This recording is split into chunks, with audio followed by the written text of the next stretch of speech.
Oh, hey guys. Okay, so I'm going to go through the response from Celeste Smith in her discrimination lawsuit against Wayfarer Foundation, Wayfarer Pathways, and Steve Sarowitz as an individual. I'm only going to do one of the memorandums because they are all pretty much the same thing. So let's just go to it. Okay. So this is the, although this one is for Wayfarer Foundation, it is pretty much identical to the others. So, and it incorporates everything. So I'm just going to just do the one because it's 20 pages long. So you get a gist of what she's saying. I have skimmed, and I'm really irritated. And there is a hearing which I am going to attempt to dial into in an hour. So, and if I can, then I'll do a follow-up video on that. Okay, so let's just go to the top actually, because she does the admit, denied, etc., etc. But I'm just going to focus on the memorandum of facts. Okay, Plaintiff Smith's complaint alleges facts that avoid dismissal under Federal Rules of Civil Procedure 12B1 and 12B6. This suit was brought by plaintiff Celeste Smith, a then 52-year-old Muslim female African American who has been subjected to age, religion, gender, and race discrimination, including disparity of treatment and hostile work environment by her joint employers, Defendant Wayfarer Foundation and Wayfarer Pathways. So the only one we were really missing there was sexuality. Although she didn't sort of cover disability either, we do know that she makes claims under the Disabilities Act. So, okay. Plaintiff, after engaging in protected activity, experienced retaliation by defendants, including intensely hostile actions by Steve Sarowitz as board president of Defendant Wayfarer Foundation and founder and owner of Defendant Wayfarer Pathways, in violation of Title VII of the Civil Rights Act of 1964, as amended and codified, based on gender, religion, and race. The Age Discrimination in Employment Act of 1967, based on Age and Americans with Disabilities Act. Plaintiff Smith also brings counts under the Illinois Human Rights Act for age, religion, gender, race, and disability discrimination. There we go, there's disability. Plaintiff's complaint pleads she was retaliated against after she engaged in protected activity by advising defendants of her claims. Plaintiff Smith exhausted her administrative remedies and was given a right to sue letter after filing an Equal Employment Opportunity Commission charge, which was concurrent with her Illinois Human Rights Act charge.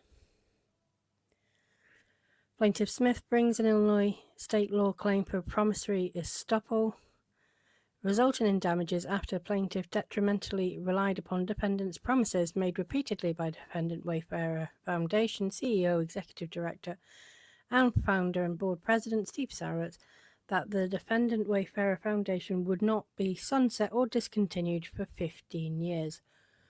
Oh my god, if you've seen my earlier videos on her initial complaint, you'll know how much this pisses me off. This is going to be difficult to get through. The Defendant Foundation sunset in 4 years after multiple discrimination complaints were filed.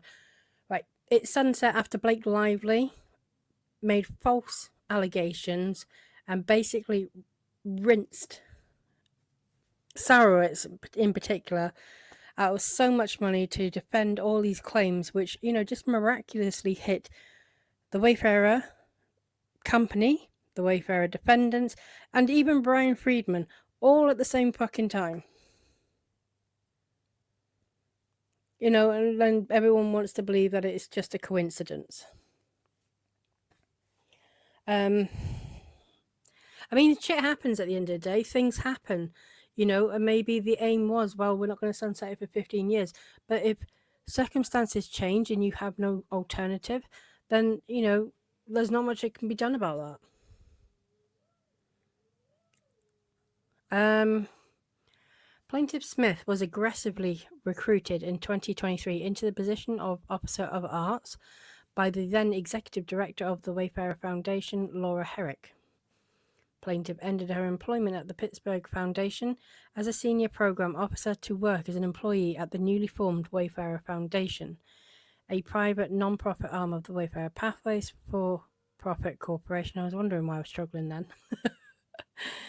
During the negotiations to be hired, Plaintiff Smith was adamant that she required a secure position because she had 3 children, 2 minors, and 1 young adult who required support and medical assistance.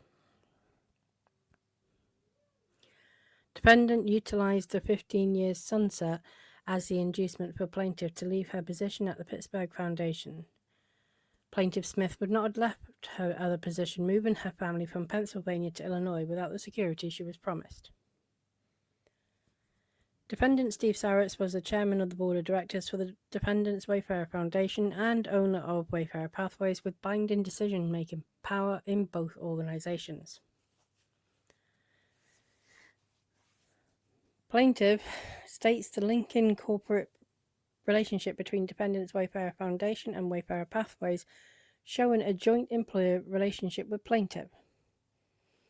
The Wayfarer Foundation, a private non-profit organization, was founded by businessman Steve Sarowitz and actor Justin Baldoni in 2019.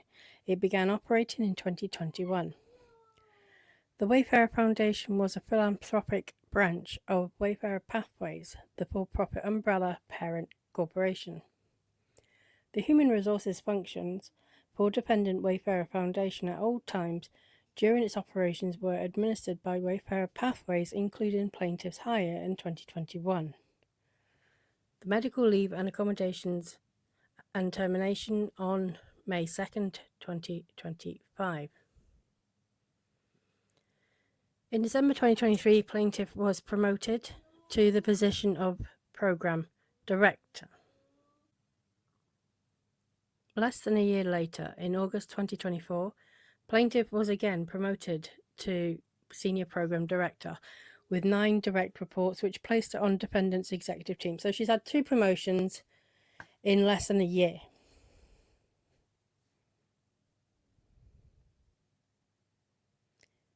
Two promotions in less than a year, but she's about to claim all these discriminations. Plaintiff Smith's performance reviews were excellent under Executive Director CEO Laura Herrick. On or about October 24th, 2024, plaintiff's work environment became hostile when defendant Steve Sarowitz, the founder and president of the board of the Wayfarer Foundation, a non-profit and founder of Wayfarer Pathways for-profit corporation, began a pattern of hostility toward plaintiff and those who practiced the Muslim's religion. Sarowitz was hostile towards Muslim employees and questioned their religious beliefs and loyalty to the defendants. Plaintiff was a member of the Nation of Islam, also known as Black Muslims, which Sarowitz negatively and hostilely questioned plaintiff about.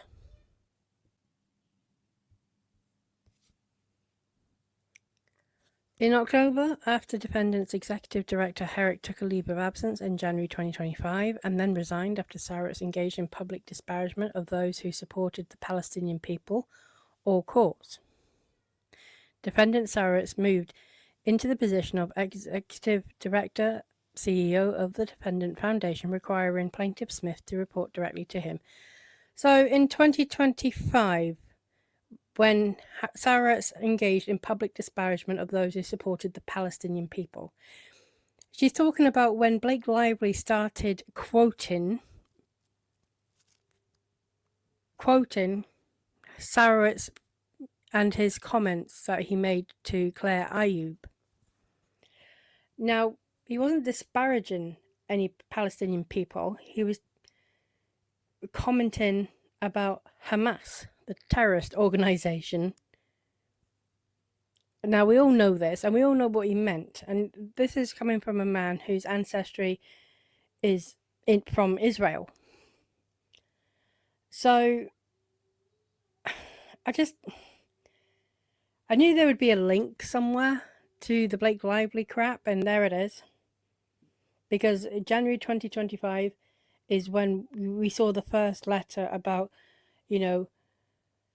Lively alleged that Sarowitz had said that he would, attack her and her husband and her family like Israel attacks Hamas. But that's not what he said. He said he would protect his studio in the same way that Israel would protect their people from Hamas. So that was Blake Lively was the original person to misrepresent those words, and here we are. Celeste Smith is taking the baton and running with it. On the occasion that defendant Sarowitz engaged in anti-Muslim statements expressing anti-Palestine at a conference at First Nations gathering, plaintiff was also attending. Plaintiff tried to discuss his outward hostility towards Muslims and Palestinians while at the conference because attendees were fearful of his reaction. Sarowitz got angry with plaintiff. Plaintiff Smith was retaliated against by defendant Sarowitz, executive director, CEO, by not being considered or interviewed for the opened executive director, CEO position. Jennifer Weigel, a Baha'i faith white non-African American, was hired in late March 2025, who was less qualified than plaintiff and had limited experience in non-profit work. Defendant Sarowitz's retaliatory treatment of plaintiff worsened after interim executive director Weigel was hired. From late March 2025 until her termination on May 2nd, 2025, plaintiff was excluded from strategy meetings and decision-making spaces where she had previously held a leadership role, causing conflict with plaintiff's hiring role. Defendant Sarowitz insisted on hiring mostly Baha'i faith candidates. On March 31st, 2025, plaintiff was injured in a fall while at home. Plaintiff was unable to work until April the 11th, 2025. Plaintiff requested an accommodation under the ADEA to work part-time, 4 hours a day. The restriction was granted by Defendant Wayfarer Pathways Human Resources Department by Laurie Kleinman, the Director of Human Resources. I don't like how this is written, how this is worded. While plaintiff was on restricted work, she was harassed by interim director Weigel to work beyond her 4 hours per day restriction, which resulted in an interference with her ADA rights.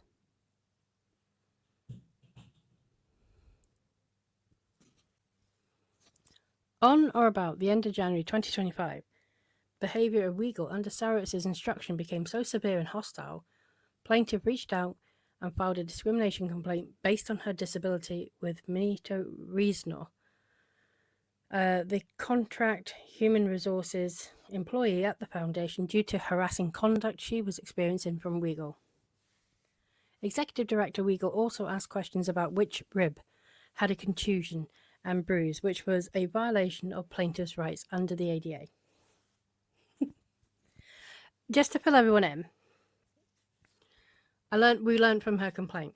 So this quote-unquote disability she's claiming that she had, it is not a disability by any stretch of the imagination.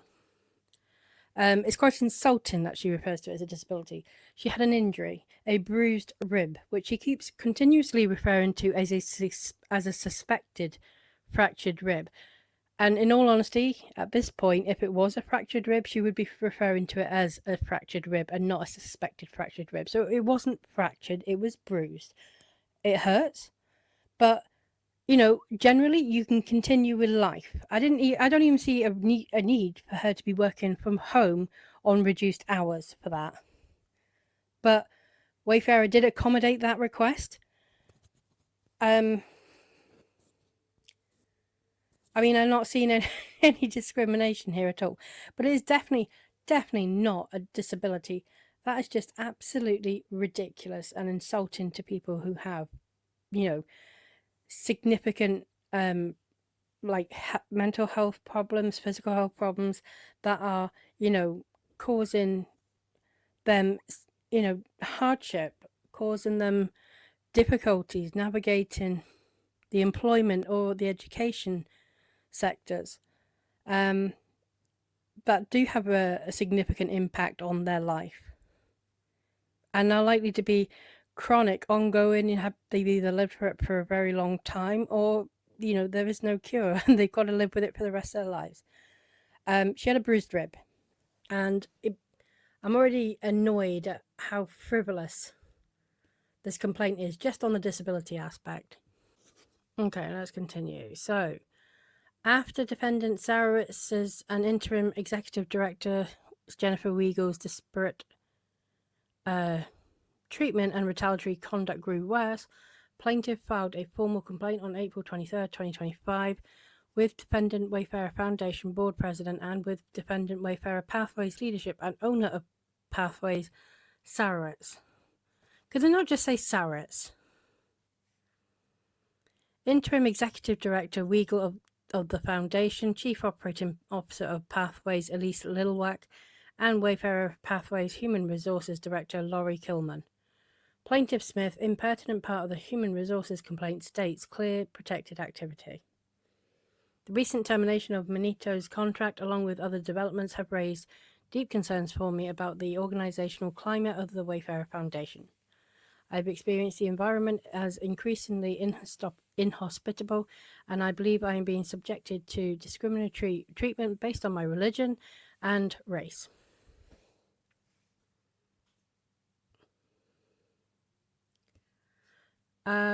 Which is confusing because, up here, the discrimination is disability. This is one of those things that I cannot, I don't think I can. No, I can't highlight. So there we go. Plaintiff reached out and filed a discrimination complaint based on her disability. And then down here, I believe I am being subjected to discriminatory treatment based on my religion and race. Within days after plaintiff filed a human resources civil rights complaint based on her religion and race with defendant Wayfarer Pathways, plaintiff was abruptly terminated on May 2nd, 2025, while she remained on her restricted accommodation under the Americans with Disabilities Act. At the time, defendants terminated plaintiff, the non-profit arm Defendant Foundation of Defendant Wayfarer Pathways had only been operational for less than 4 years of the 15-year sunset provision, which 15-year projection had been chronicled in a film by Defendant Sarowitz and announced repeatedly in plaintiff's presence. Defendant Wayfarer Foundation, not joint employer Pathways, did not require Defendant Wayfarer Pathways Human Resources to investigate the plaintiff's civil rights complaints. Instead, they responded by retaliatory terminating plaintiff and moving the selected employees as of July 1st, 2025, inside of Wayfarer Pathways, naming the department Private Given Wayfarer Pathways, with Defendant Sarowitz coordinating the department. Defendant Wayfarer replaced plaintiff with a younger, non-African American Baha'i Faith male Foundation employee. Plaintiff from May 2nd, 2025 to present has not been transferred to the defendant's Private Given Wayfarer Pathways or notified of any continued employment, like over 80% of other Foundation employees. Plaintiff's complaint explicitly requests Plaintiff Smith seeks all available remedies, including any and all damages allowable under the Title VII, ADEA, ADA, and Illinois Human Rights Act, and promissory estoppel and equitable estoppel law in Illinois. Oh, right, so that was a difficult read. Okay, so, what she's saying here is you discriminated against my disability, i.e. her bruised rib, even though they'd made the requested accommodations, because they asked which rib, then that's discrimination apparently. Now, we we obviously have to see something get a declaration from the person who supposedly asked that question, but it is not unreasonable for employers to ask about the illness or the injury to try and understand the condition better, or to make sure they're making the right accommodations, that they're not making accommodations that could worsen the injury, the pain, the suffering, and then put themselves in the firing line to be sued for that. I don't think it's an overly invasive question, like which rib did you bruise? It's just it's not. I don't know. I think that this one just seems incredibly sensitive and has a full deck of discrimination cards. The same like the fact that she was replaced by someone who is male, white, younger, follows a different faith. I don't know why she was let go. There may be more to that story. In fact, I think Wayfarer and Sarowitz in their motion to dismiss say, no, actually, she continued on until the organisation was sunset. I think that's their stance, because she's saying, no, I didn't.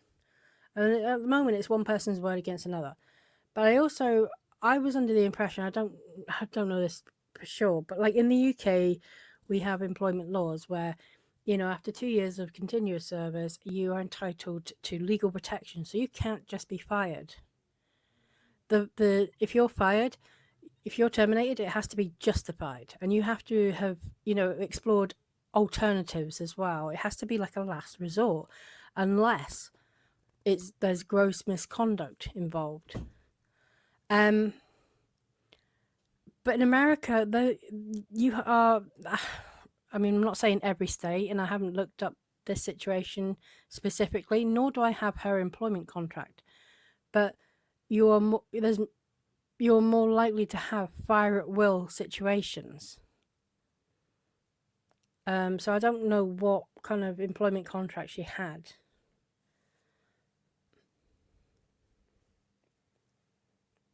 Okay, so I'm not going to go through the legal standard because we've looked at that in the original complaint. So the argument. Plaintiff exhausted her Illinois Human Rights Act charge where it was cross-filed with plaintiff's EEOC. Plaintiff's complaint sufficiently pleads the exhaustion of her IHRA charge.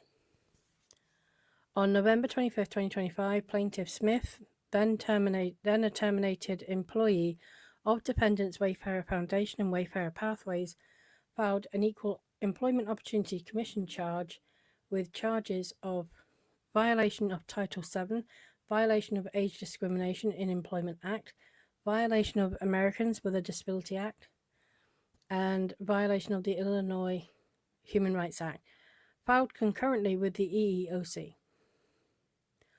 On or about November 25th, 2025, so that's the same day, so she pulled a Blake Lively, Plaintiff Smith received a notice of a right to sue email from the EEOC dated November 25th, 2025.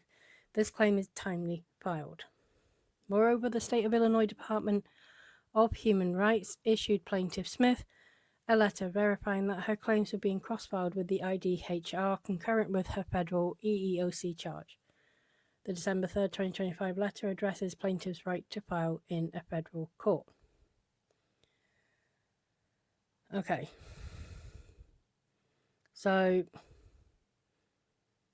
it does say it was automatically cross-filed.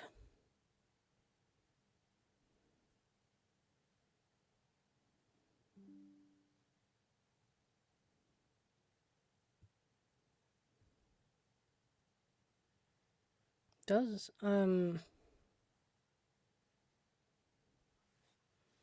Does also say, though, that this letter does not apply to you if you choose to file a complaint in a federal court, which she has done. So, plaintiff's complaints has met the requirements of Federal Rules of Civil Procedure 12b1 and 12b6, where she has exhausted both federal and state charges concurrently and has pled such in her complaint. Plaintiff has pled under Federal Rules of Civil Procedure 12b6 sufficient facts to state a claim under Title VII.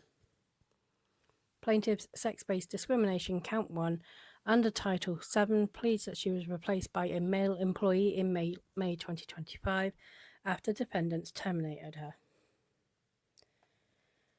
her. Plaintiff's complaint states specifically gender-biased discrimination. Plaintiff learned that all other staff continued to work at defendant Wayfarer Foundation until June 30th, 2025, including the staff that reported directly to Plaintiff Smith. After June 30th, 2025, 83% of the former Wayfarer Foundation staff was transferred to Pathways, doing philanthropic work in a department of Wayfarer Pathways. The person who was designated to perform the leadership role plaintiff previously performed is a younger male employee who is of the Baha'i religion without a disability or accommodation. Explicitly stated in count 1, plaintiff pleads sex-based discrimination, denying plaintiff similar and or same opportunities as compared to her white non-Muslim co-workers with respect to the opportunity to progress to the executive director position, and replacing plaintiff with a white male Baha'i after she was terminated on May 2nd, 2025 in the transferred Department of Private Giving, Wayfarer Pathways. Defendants cannot deny that plaintiff's complaint pled gender discrimination. Plaintiff specifically pled in count 1 that race was a factor in the discrimination she experienced up to and including defendant's conduct of terminating her. Plaintiff Smith has met the pleading requirement of Federal Rules of Civil Procedure 8A, which requires a short and plain statement of the claim. Plaintiff's complaint count 1 states specifically race-based facts, subparagraphs B, D, F, G, and I, and race-based facts. Defendants Wayfarer Foundation, Wayfarer Pathways, and Steve Sarowitz individually have subjected Plaintiff Smith to sex, race, and religious discrimination in violation of Title VII of the 1964 Civil Rights Act, including but not limited to the following acts as set forth in the statement of facts herein and above. Denying plaintiff similar and or same opportunities as compared to her white non-Muslim co-workers with respect to the opportunity to progress to the executive director position, and replacing plaintiff with a white male Baha'i after she was terminated on May 2nd, 2025 in the transferred Department of Private Giving, Wayfarer Pathways. I'm really struggling with this. I am. So this is just a thought process, right? But they obviously hired her, right? They actually sought her out. She didn't just apply and they were looking to, tick a DEI box. They actually went and sought her out. They poached her, okay? And then they promoted her multiple times. Now, it sounds like there might have been a button of heads at some point at some kind of, gathering or event with where Steve Sarowitz was. They do have competing religions, okay? So he may have been expressing or defending his religious beliefs, the beliefs of his faith, which is absolutely, he's within his right to do that. And we know that he is passionate about that from the Lively case. Now, she also has a right to express, her thoughts and her beliefs, and defend her religion as well and her faith. They both have the right to do it. Just now, it sounds like one of them sounds like potentially this Celeste Smith has got persnickety because she has seems to have interpreted any pushback on her faith as, discrimination or hateful speech, where I see it as free speech, right?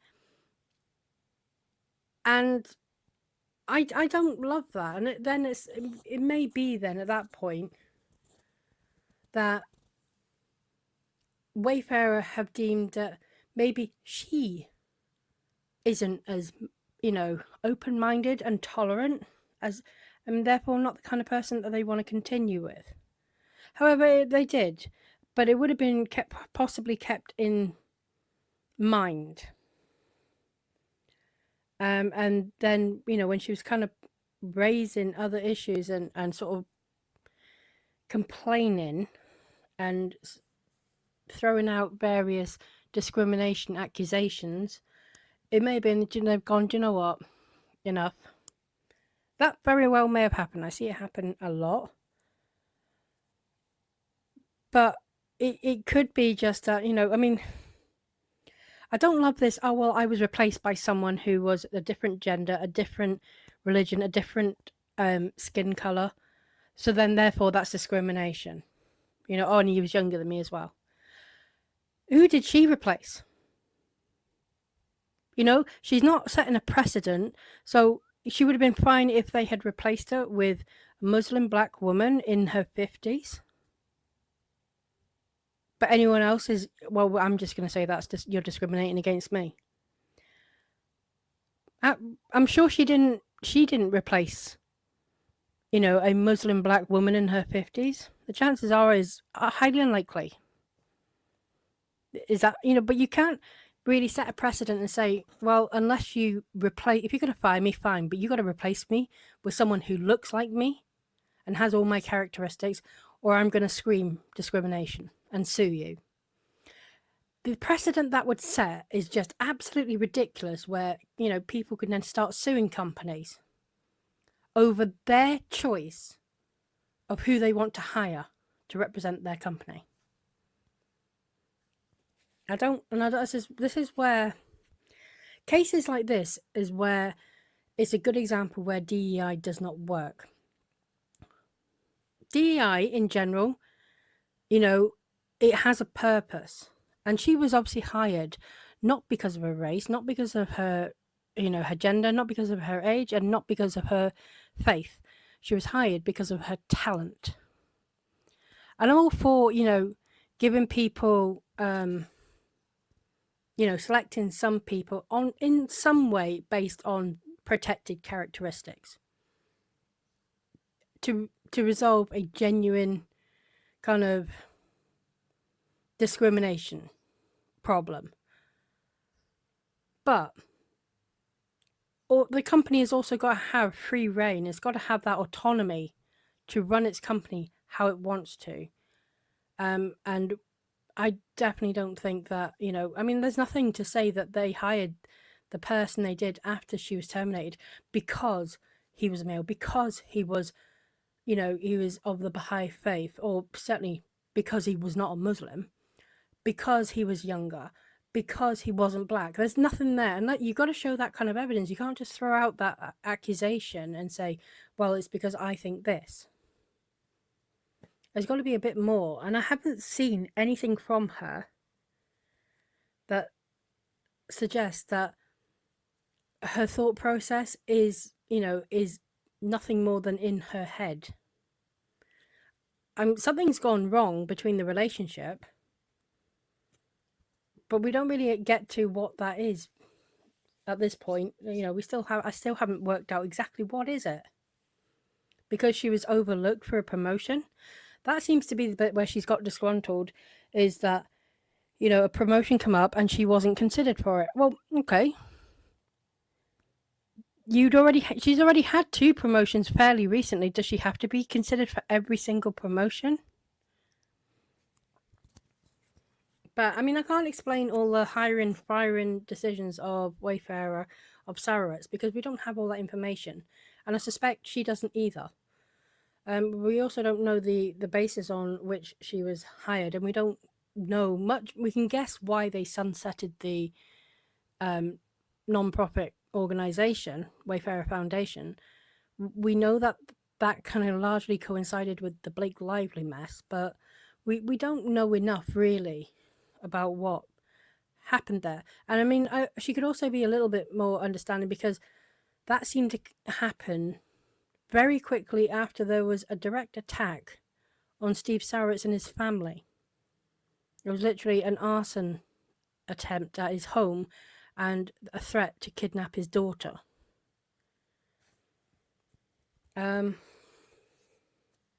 Okay, so B, denying plaintiff similar and or same opportunities as compared to her white non-Muslim co-workers with respect to the opportunity to progress to executive director position, and replacing plaintiff with white male Baha'i after she was terminated on May 2nd, 2025 in the transferred Department of Private Gibbon Wayfarer Pathways.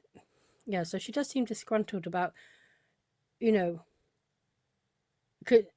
not that, it sounds like even if she was considered for the role of the executive director position, and we don't know that she wasn't considered it, she's alleging that, but there's no evidence that she actually wasn't considered it for it. But it sounds like even if she was, it was clear that there was a consideration, had they not gone with her and they'd gone with someone else, she still would have, I foresee that she's one of those people that would have still complained and alleged discrimination. Not allowing plaintiff to perform her duties without bias based on race and or religion. Having plaintiff evaluate grants and fund given using race and religion as a criterion. Not promptly and remedially addressing complaints made to human resources based on protected classifications under race and or religious hostile work environment. Clearly, plaintiff has alleged that Jennifer Weigel and the non-African American male who replaced her as senior program director after May 2nd, 2025, referenced in her complaint, were favoured and treated better than she based on race. Okay, I'm going to go and look for something. Okay, we're just going to spend a couple of minutes looking at this. Okay, so this is the Wayfarer Instagram page. Okay. I'm just making a point. She's alleging that this company, this organization, discriminates on race and religion. Okay. So I just want to go through some of their photos and some of their messages. Juneteenth. They closed their office to reflect on the observance of Juneteenth.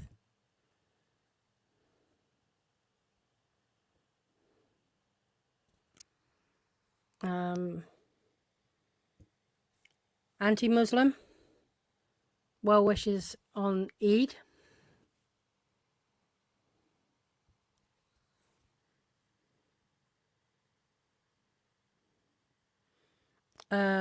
Yes, there's some Baha'i stuff there. This is a Baha'i one. Ridvan.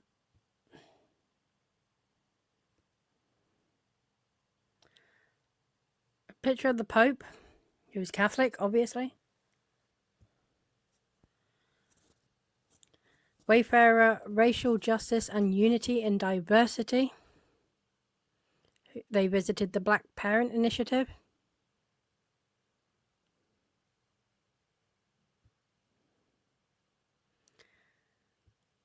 Black Maternal Health Week. They acknowledged that.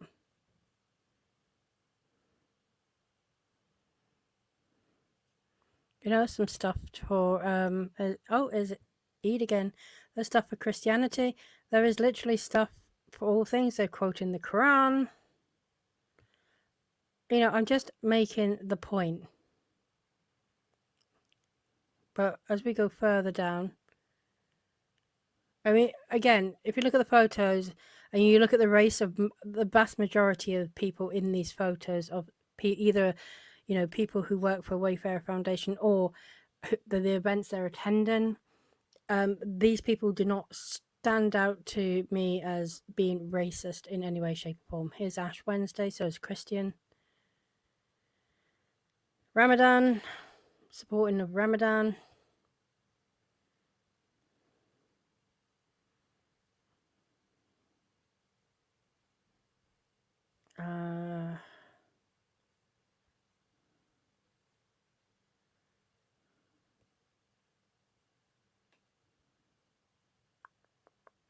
Let's see.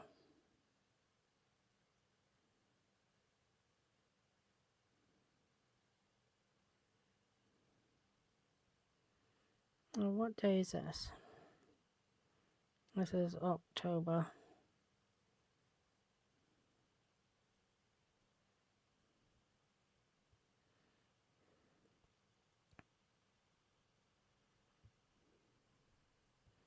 I'm just looking for some specific photos. 1 second. I want to just as quickly as well, like if you see some of these cards. Okay, so am I going the right way? No, hold on, I'm going the wrong way. Yeah, just down here. Oh, Hispanic, National Hispanic Heritage. I mean, I'm being slightly snarky here, but I'm kind of annoyed at throwing out allegations like this. Oh, they're such a racist company.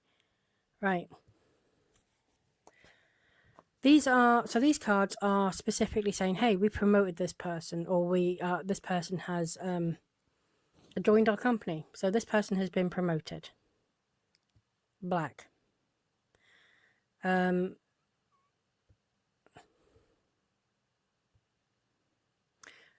Promoted. Black.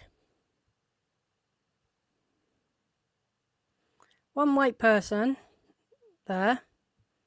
And then you've got another black person. Oh, and look who this is. Celeste Smith. Congratulations to Celeste Smith on her promotion to Senior Program Director. In this pivotal role, Celeste will work closely with the Director of Programs to advance the Foundation's philanthropic mission through its program efforts for building stronger relationships with its community of partners and collaborators. She will also be focusing on how Wayfarer can leverage the transformative power of art to create spiritually enriching and positively impactful community experiences. She will oversee the Foundation's grant-making strategy, ensuring that funded initiatives align with our mission to uplift and transform communities through artistic expression. Celeste will collaborate with artists, organizers, community leaders, and grantee partners to develop and execute programs that foster creativity and spiritual growth, racial justice, and community cohesion. So, and it's still there, by the way. So 23rd of August, 2024. That is the second. That is the second of the two promotions. Another black person. We do have a white person there. You know, but I'm seeing probably, quite possibly, one of the most diverse workplaces I've ever seen in my life.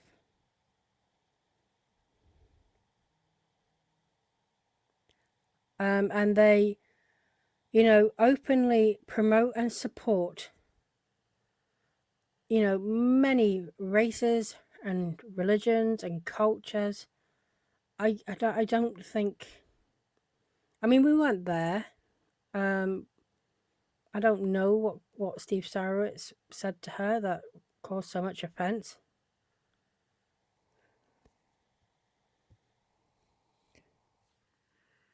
Also, Steve Sarowitz was the 2023 recipient of the National Center for Race Amity Medal of Honor Award.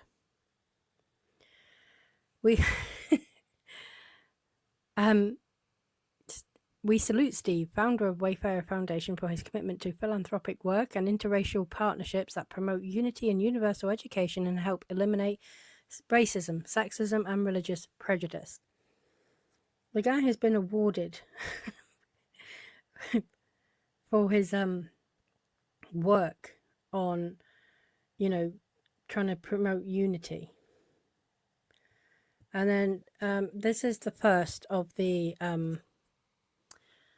promotions. Team congratulates Celeste Smith, who is now our new and first programs director. So she was the first person in that role. She will now be applying her leadership skills to support the Wayfarer Foundation's programs team as they continue to build relationships with our non-profit partners. Prior to joining us, the team at Wayfarer, Celeste was a senior program officer for arts and culture at the Pittsburgh Foundation. We are proud and are looking forward to how her experience will enrich our team's capacity to advance this work. So what I see is a company that supports all kinds of race, religion, which is what you guess that she is looking for. That's what she would want. But they do not hide that they are a Baha'i-inspired organization. They don't hide that. They never did. So I have an issue when she's sitting there going, well, they were this discriminatory and that discriminatory. And she's even claiming disability discrimination, but she does not have the disability. She's obviously a black woman. She's a Muslim woman. She looks great for her age. If she was 57 last year, so she's 58, 59 now, in those pictures, she looks amazing. I would not have put her in her 50s. I would have put her in her 40s. She was sought out by Wayfarer. They hire and promote so many people who are black, and I'm guessing, and Hispanic. And yes, they're going to do that with some white people too. So they should, because that is true equality. But that when you go through all their photos and, look at the stuff they say about their staff, how they treat various, important religious days, or just, days that are of historical significance to certain groups, like Juneteenth. These things, they clearly are mindful of everyone, all faiths, all religions, all beliefs, all races. And that's about as diverse as you can get. And when you're claiming, we'll look at the disability discrimination. When you're saying, even if she had a significant injury, right, that was going to be life-changing, or, did come under a disability, did get classed as a disability, then to say, well, you asked me what rib it was, that's discrimination. That violates my rights. That is just wild. That is just wild. It's the equivalent of Blake Lively and her reaction to being asked what her weight was. It's like, it's such a stupid thing. You can just say, I don't really feel comfortable telling you. Choose not to say something and then just move on. What you don't do is then file a lawsuit and say, you discriminated against me. Anyway, I felt like I needed to make that point because I did plan, I can't remember if I did it though, but I did plan to go through the Instagram page of Wayfarer Foundation and go, okay, is there anything here that would make me think that this is an organization who discriminates against race and, religion? Because if they're doing it, if they firing her and she's saying, well, I've got these protected characteristics, so therefore it translates to me that they've done it because of those protected characteristics, then that doesn't make sense if the organization is full of people who also have those protected characteristics. They clearly are not a discriminatory organization. Okay. Plaintiff's facts and statements under count 1 pleads religion-based discrimination and defendants' own mission statement establishes it is not a religious non-profit. Oh God, it's a heat wave today and I am really struggling. I have to turn the air conditioning off just to read this and I'm boiling. Okay. Defendant Wayfarer Foundation was not a religious organization as defined by the US Supreme Court in Hasana Tabor Evangelical Lutheran Church and School. The Hassanah Tabor case recognized a ministerial exception, a constitutional freedom of religious organizations, select ministers or clergy without having to comply with Title VII, the ADEA and ADA, and or their state or federal statutes governing employment. An organization to qualify as a religious organization and utilize the ministerial exception as employee must meet certain criterion. The former title given to the employee by the religious institution, the substantive actions reflected by the title, i.e. the qualifications required to be granted such title, the employee's understanding and use of the title, and the important religious functions performed by the employees holding that title. Here, Plaintiff Smith was never advised that the foundation or pathways were religious institutions. The primary purpose of the foundation was to grant non-profit organization funds to do community or other philanthropic work. I mean, they're not a religious organization. They are inspired by their religion being, kindness, helping, and so on and so forth. But they are not a religious organization. I haven't seen anywhere where Wayfarer have claimed that they are a religious organization. 2. Plaintiff's title of Senior Program Director did not reflect a ministerial or religious character. 3. Plaintiff did not understand her title and work duties to be religious in nature or ministerial. And 4. Plaintiff's role was never a religious function, but at its core was the evaluation of non-profits for potential grant funding. Defendant's citation to Seventh Circuit cases are factually distinguishable from plaintiff's facts, as each of the cases cited were announced as religious organizations in whole or in part. Plaintiff Smith's retaliation complaint is properly pled. Plaintiff's factual statements of retaliation are properly pled in her complaint. The behavior of the interim executive director, Weigel, and under the instruction of defendant Sarowitz became so severe and hostile, plaintiff reached out and filed a discrimination complaint against executive director Weigel, but not Sarowitz, because of her harassing treatment during the time she was recuperating from a very serious and painful rib contusion and bruise. Plaintiff home after a possible fractured rib. Now it's back to a possible fractured rib. She's just said contusion and bruise. I don't like the change in language just to make it sound like it's a bigger deal. And the other thing I don't like, right, because I will call out this crap, is the use of two words that mean exactly the same thing to make it sound like there's more going on than there is. She says, a very serious and painful, so we're, using extreme language now, very serious and painful. And no doubt it was painful. Rib contusion and bruise. A contusion is a bruise. It's another word for bruise. It's the same damn thing. But by using rib contusion and bruise, it just makes it sound like there's more going on. And it's not.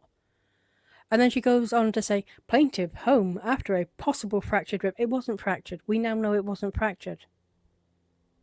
And to be honest, she would have known that before she was home, because an x-ray is one of the quickest, easiest things that they do in a hospital. So they can x-ray that and know before she gets home from hospital. Plaintiff home after a possible fractured rib was asked which rib by interim executive director Weigel. Though Weigel knew plaintiff was in severe pain and on an accommodated approved schedule, plaintiff should continue working on strategy documents and was denied an extension despite her accommodation status. Interim Director Weigel told plaintiff, I know you're used to white people making rushed decisions, but that's not what this is. Plaintiff was shocked and offended by the racialized remark and knew requiring her to work during an approved time off well over her restricted limit for an injury was not legal under defendant's policies and procedures or federal or state law. Plaintiff was in physical pain and felt pressured by her executive director telling her she needed to quick wins while in her interim position of executive director so she could hold on to the position with Steve. Plaintiff knew that the Wayfarer Foundation had a race disparity problem. Honestly, do we believe that after the photos we've just looked at? Plaintiff knew that the Wayfarer Foundation had a race disparity problem from discussing the issue with her staff and reviewing a documentation of race bias in a paper written by an African American Wayfarer Foundation board member. Plaintiff knew this treatment by Weigel was retaliatory also for her recent formal complaint of discrimination and retaliation. The disability complaint was filed with a human resources contractor. In April 2025, plaintiff engaged in protected activity by filing complaints of race and religious discrimination with defendant's human resources contractor, and after the human resources contractor representative was abruptly terminated with defendant Wayfarer Pathways human resources director and its executives. As a direct consequence of plaintiff's protected activity by asserting her rights for others and herself, what others? Again, another Blake Lively. I was defending everyone on set. I was keeping the safe set for everyone. In reality, she was just did all of that for herself. As a direct consequence of plaintiff's protected activity, by asserting her rights for others and herself, defendants individually and or personally have subjected plaintiff Smith to retaliation and retaliatory harassment, creating a hostile retaliatory environment and creating adverse changes in the terms and conditions of her employment, including but not limited to talking to plaintiff about her religion and expressing disdain for her Muslim faith or others who practice the faith. Not trusting plaintiff even though her performance reviews were consistently excellent. Refusing to consider plaintiff for the interim executive director position, instead hiring a less qualified non-African American white Baha'i person with no experience in the field. Again, as I said, there is no evidence that they refused to consider her, and I very much believe that even if they considered her but still not given her the job, we would still be here with this complaint. I do. I think this is a disingenuous claim entirely.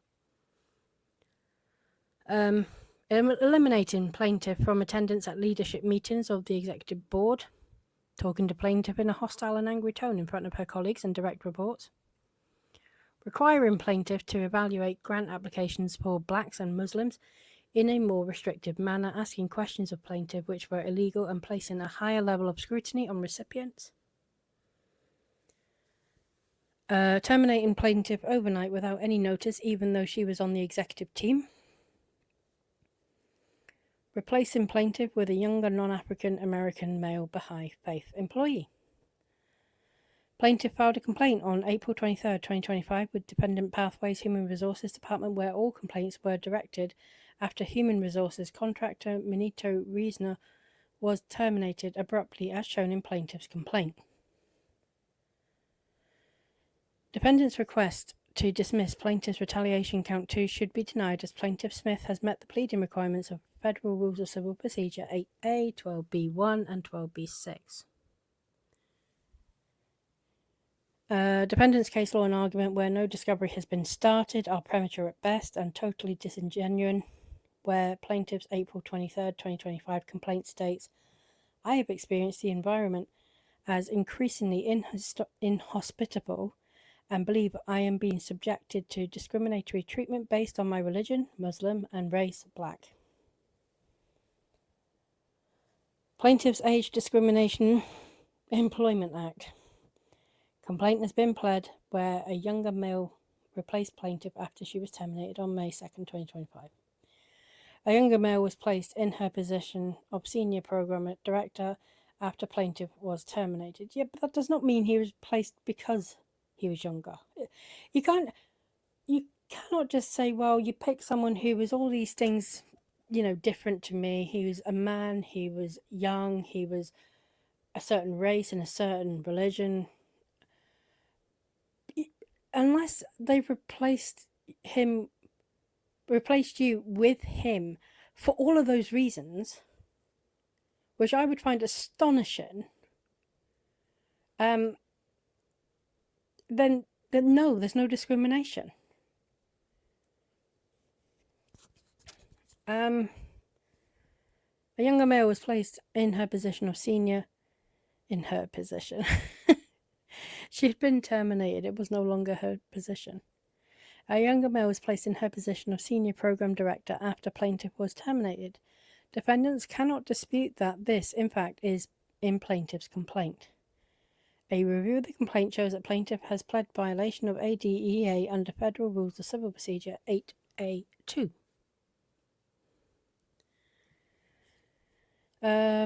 Plaintiff meets the requirements of pleading account under the ADA complaint, removes Weigel as a younger employee.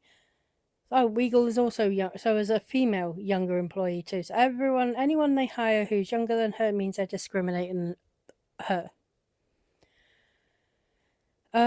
Plaintiff meets the requirements of pleading account under the ADA complaint, removes Weigel as a younger employee under the ADEA by showing interference where she was being forced to work beyond her restriction of 4 hours per day and was terminated while still on restriction, both interference with her rights and harassment under the Act. Plaintiff's complaint shows Plaintiff Smith properly pled her complaint, stating a claim under ADA. Defendant's motion to dismiss plaintiff's complaint should fail where the ADA allows for temporary severe conditions. Plaintiff Smith was fired while Defendant Foundation co-workers continued to work until July 1st, 2025. Then such selected employees were transferred by Steve Sarowitz to the Defendant Wayfarer Pathways given department to continue the same work they were performing at the Defendant Wayfarer Foundation. Plaintiff's pleading shows that the male employee who replaced plaintiff as the leader was not on restricted work, nor did he have a stated disability, nor do you, even a temporary one, nor was he perceived as disabled. Like plaintiff's federal claims, her complaint states under Federal Rules of Civil Procedure, a properly pled claim under Illinois Human Rights Act. I don't like the way this is written. What the contents are ridiculous, but the grammar and the layout of this is awful. Plaintiff's count 5 for gender, age, and race. Plaintiff's count 5 for gender, age, and race has been properly pled under the IHRA. Plaintiff has pled under Federal Rules of Civil Procedure a promissory estoppel count. Oh, I'm getting too hot now. The Genzyme Corporation case is instructive on Illinois promissory estoppel. Here, plaintiff's complaints state facts which allow plaintiff to proceed with her count.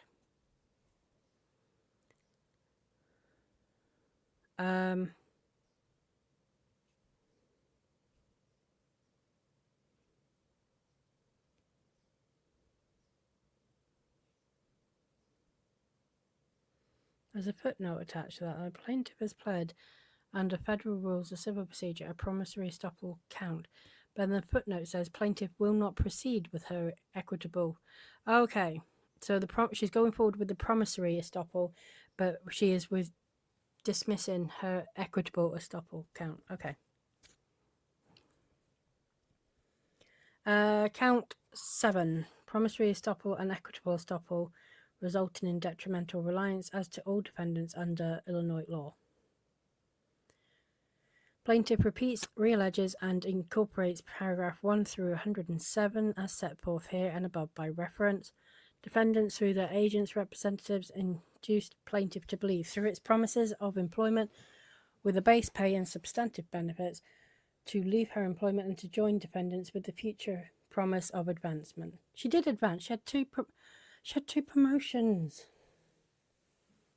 Defendants, through their agents and representatives, induced through promises plaintiff to believe through its offer that she was hired and would maintain such employment at least through its sunsetting of the Wayfarer Foundation.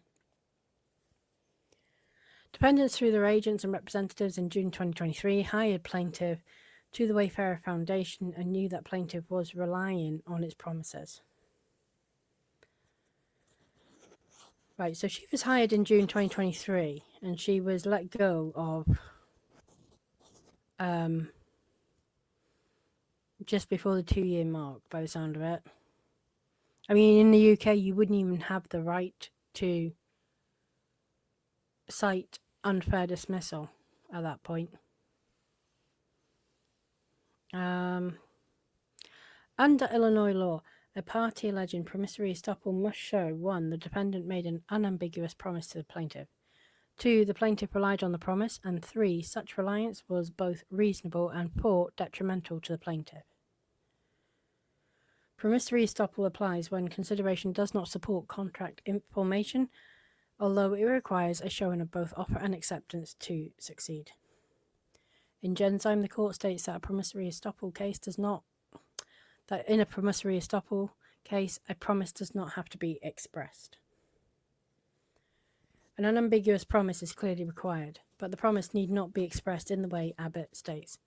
In the context of promissory estoppel, a promise may be inferred from conduct and words.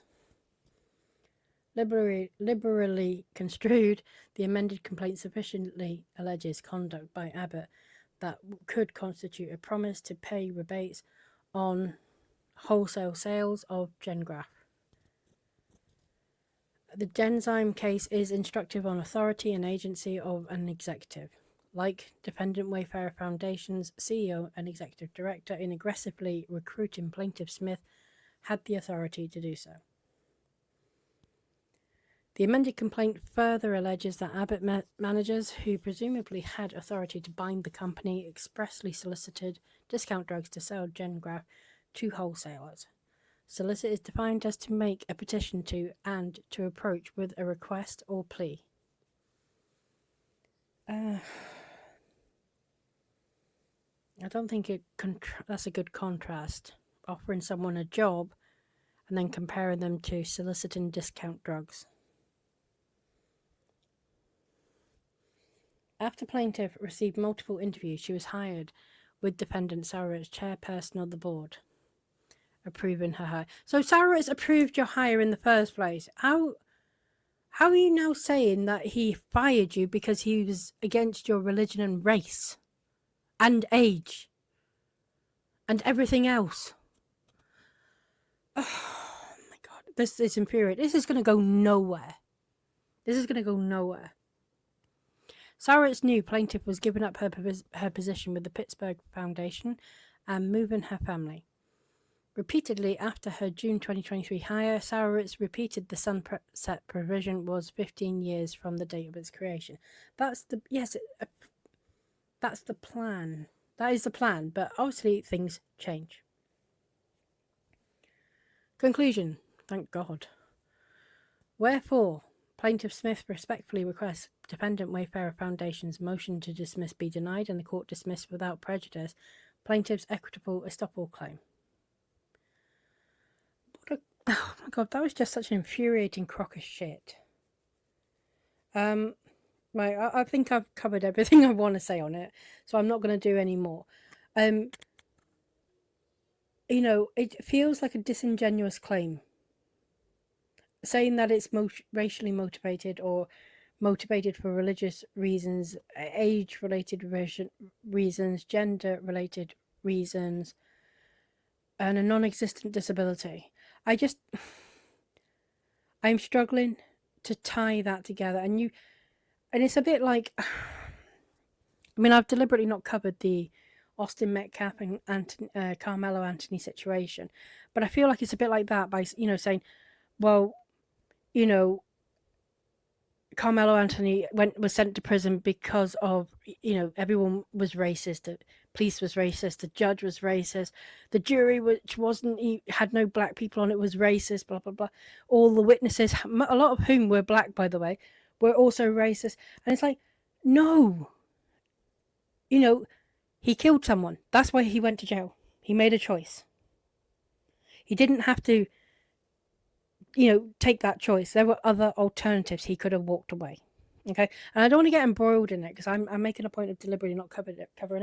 But it's that kind of disingenuous claims of racism where there isn't any where it's not happening, especially when you're making them against an organization and people in that organization who clearly go out of their way to incorporate all cultures and religions and races, make everyone welcome. I really think she's going to struggle to prove any of this, and I want to see some proof. I will retract my words if she comes up with some proof, something in writing to say, something, something which is racialized, or a recording. Is there another secret, hidden recording of Steve Sarowitz? But she clearly, she's already interpreted his comment about Israel and Hamas that was secretly recorded by Claire Ayub and then misrepresented by Blake Lively over and over and over again. She's already referring to that as being anti-Palestinian. Palestine wasn't mentioned at all. And, that he was talking about the terrorist group, Hamas. But it's not an anti-Muslim. There's nothing anti-Muslim about it. There's nothing anti-Palestinian about it. So, and to be honest, if he holds those views, then he has a right to hold those views. That doesn't make him a racist. Because one could argue then that, well, if you don't like his comments about Hamas, because he supports Israel, then are you not just as, being just as discriminatory on religious grounds by, not acknowledging, the Jewish religion, the Baha'i faith? I know what I'm trying to say. I don't know if I'm saying it so well, but I'm trying to come, like, you can have a difference of agreement, and that's perfectly okay, and that actually makes the world go round, is having different people and different thoughts and opinions, and then sharing them all respectfully. But she's going to have an uphill battle to prove that she was terminated or she didn't get a specific position for a job on the basis of her religion, her gender, her sex, her age, and her race. And, she's having a hard time just proving that a bruised rib is a disability. But, I also clearly pointed out, the use of the language just to describe that injury, a rib contusion and bruise. Like, it's the same thing. You're just padding it out now into more than it actually is. And then she goes on to refer to it as a suspected fractured rib. It wasn't. She knew it wasn't a fractured rib. She would have known that before she even got home and told Wayfarer. So if she has told them it's a suspected fractured rib, then that would not be true, because she would have had the x-ray before she would have got back.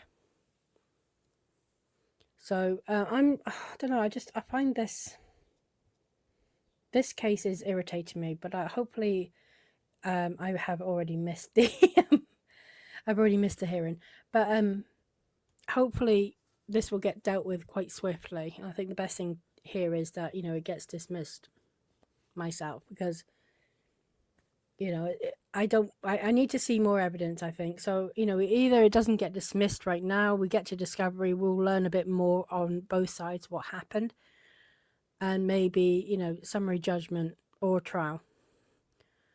Or it'll just get dismissed because it is so frivolous. Let me know what you guys think, though.